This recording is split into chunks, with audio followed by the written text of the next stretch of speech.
ಶ್ರೀ ಗುರುಭ್ಯೋ ನಮಃ. ಮಾತಾ ಚಾಮುಂಡೇಶ್ವರಿ ದೇವತಾಯ ನಮಃ. ಹಾಗೂ ವೀಕ್ಷಕರಿಗೆಲ್ಲರಿಗೂ ನಮಸ್ಕಾರ. ವಿಶೇಷವಾಗಿರ್ತಕ್ಕಂಥ ಒಂದು ಮಾಹಿತಿಯನ್ನ ಹೊತ್ತು ತಂದಿದ್ದೀನಿ. ತುಂಬಾ ಜನ ಇಷ್ಟಪಟ್ಟು ನೋಡ್ತಕ್ಕಂಥ ವಿಚಾರ, ಕೇಳ್ತಕ್ಕಂಥ ಮಾಹಿತಿ ಯಾವುದಪ್ಪ ಅಂದ್ರೆ ಅದು ಕ್ರಿಕೆಟ್.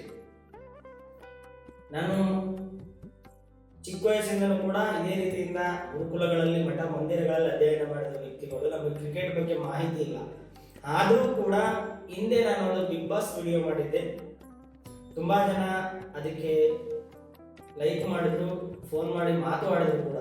ನಿಜ ಗುರುಗಳೇ, ಅದು ಹಾಗೆ ಆಗಬೇಕಿತ್ತು, ಆದರೆ ಸ್ವಲ್ಪ ವೇರಿಯೇಷನ್ ತಪ್ಪೋಗಿದೆ. ಆದರೂ ಕೂಡ ಅದೇ ರೀತಿಯಿಂದ ನಡೆದಿತ್ತು. ಹಾಗಾಗಿ ಈಗಲೂ ಕೂಡ ತುಂಬಾ ಜನ ಕರೆ ಮಾಡಿ ಕೇಳ್ತಾ ಇದ್ದಾರೆ, ಈ ಒಂದು ಈಗ ನಡೀತಿರ್ತಕ್ಕಂಥ IPL ಮ್ಯಾಚ್ ಕ್ರಿಕೆಟ್ ಅದರ ಕುರಿತಾಗಿರ್ತಕ್ಕಂಥ ಮಾಹಿತಿಯನ್ನ ನೀಡಿ ಗುರುಗಳೇ, ಯಾವ ತಂಡದವರು ಗೆಲ್ಲಬಹುದು ಅನ್ನುವ ವಿಚಾರವನ್ನ ಕೇಳ್ತಾ ಇದ್ರು. ಈ ತಿಂಗಳು ಅಂದ್ರೆ ನಾಳೆ ನಡೀತಾ ಇದೆಯೋ 28ನೇ ತಾರೀಕು ಕ್ರಿಕೆಟ್ ನಡೀತಾ ಇದೆಯೋ, RCB ವರ್ಸಸ್ CSK ಅಂತ ಈ ಎರಡು ತಂಡಗಳ ಮಧ್ಯೆ ನಡೀತಾ ಇರ್ತಕ್ಕಂಥ ಈ ಒಂದು ಕ್ರಿಕೆಟ್ ಪಂದ್ಯಾವಳಿ ಯಾವ ತಂಡ ಗೆಲ್ಲುತ್ತೆ ಅನ್ನುವ ವಿಷಯವನ್ನ ನೀಡ್ತಾ ಇದ್ದೀನಿ. ಇನ್ನು ಯಾರೆಲ್ಲ ನಮ್ಮ ಚಾನಲ್ ಅನ್ನ, ವಾಹಿನಿಯನ್ನ ಸಬ್ಸ್ಕ್ರೈಬ್ ಮಾಡಲ್ಲ, ದಯವಿಟ್ಟು ಸಬ್ಸ್ಕ್ರೈಬ್ ಮಾಡಿ, ಮಾಹಿತಿ ಇಷ್ಟ ಆದರೆ ಲೈಕ್ ಮಾಡಿ, ಮತ್ತು ಇದೇ ತರವಾಗಿರ್ತಕ್ಕಂಥ ಯಾವುದೇ ಒಂದು ಮಾಹಿತಿ ಆದ್ರೂ ಕೂಡ ನಮ್ಗೆ ಕರೆ ಮಾಡಿ ತಿಳಿಸಿ. ನಾನು ಖಂಡಿತವಾಗ್ಲೂ ಅದರ ಬಗ್ಗೆ ಅಂಕಶಾಸ್ತ್ರದ ಒಂದು ಆಧಾರದ ಮೇಲೆ ನಿಮಗೆ ಅದನ್ನ ತಿಳಿಸ್ತಾ. ಇನ್ನು ನೋಡೋದಾದ್ರೆ RCB ಅನ್ನುವ ಹೆಸರಿಗೆ ಅಂಕಶಾಸ್ತ್ರದಲ್ಲಿ 79 ಅಂಕಗಳು ಬರುತ್ತೆ. ಅದನ್ನ ಕೂಡಿಸಿದಾಗ 16 ಆಗುತ್ತೆ. ಅದಕ್ಕೆ 7 ಸಂಖ್ಯೆ ಬರುತ್ತೆ. ಅದೇ ತರನ CSK ಅನ್ನುವ ಒಂದು ಸಂಖ್ಯೆಗೂ ಕೂಡ ವಿಶೇಷವಾಗಿ 63 ಬರುತ್ತೆ. ಅಲ್ಲಿ ಸಂಖ್ಯೆ 9 ಆಗುತ್ತೆ. ಈ 28ನೇ ತಾರೀಕಿಗೆ RCB ಸಂಖ್ಯೆ 7, CSK ಸಂಖ್ಯೆ 9.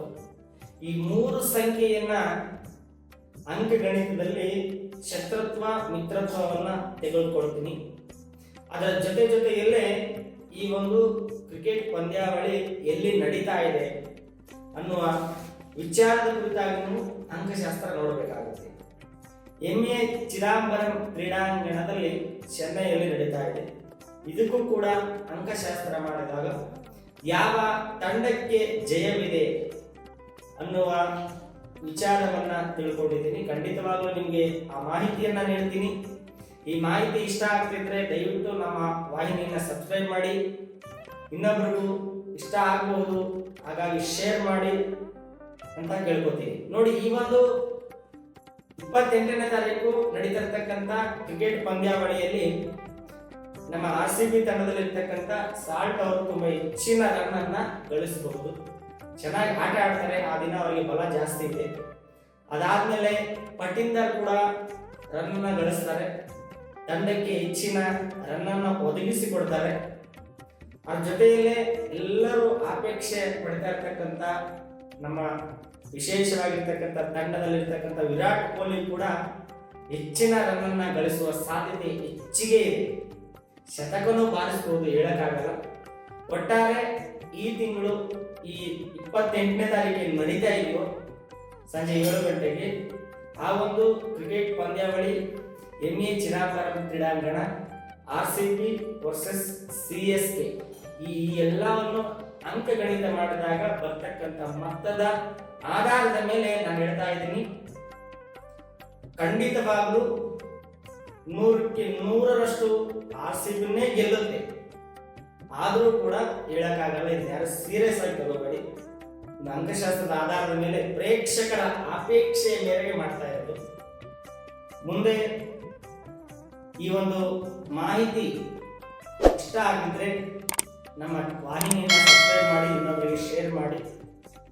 ಅದೇ ರೀತಿಯಾಗಿ ಮುಂಬರುವ ದಿನಗಳಲ್ಲಿ ನಡೀತಿರ್ತಕ್ಕಂಥ RCB ಎದುರಾಳಿ ಯಾವ ತಂಡದವರು ಇರ್ತಾರೋ ಅವರ ವಿಚಾರದ ಕುರಿತಾಗಿರ್ತಕ್ಕಂಥ ಅಂಕಶಾಸ್ತ್ರದ ಆಧಾರದಿಂದ ಆ ಕ್ರಿಕೆಟ್ ಪಂದ್ಯಾವಳಿಯ ಮಾಹಿತಿಯನ್ನ ನೀಡ್ತೀನಿ. ಮುಂದಿನ ವಿಚಾರದೊಂದಿಗೆ ಮತ್ತೆ ಸಿಗೋಣ. ಅಲ್ಲಿವರೆಗೂ ಶುಭವಾಗಲಿ. ಶುಭ ಮತ್ತು